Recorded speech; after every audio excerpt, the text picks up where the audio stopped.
Ни шокот од трагедиите, ни заселените контроли не биле доволни за да ги освестат возачите. МВР постојано бележи раст на несреќите. За само 3 години, од 2022 до 2025 година, настрадале повеќе од 2000, во просек по 800 пешаци годишно. Животот го загубиле 83 пешаци. Неголема е смртноста кај постари од 65 години.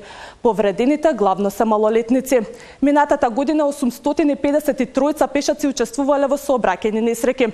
214 се здобиле со тешки телесни повреди. Во смрт биле однесени 24 пешаци, а во Скопје загинале 39. Најмногу во 2023 година. Највисоката казна за прегазен пешак во државата е 18 години. Апелација ја намалува на 10.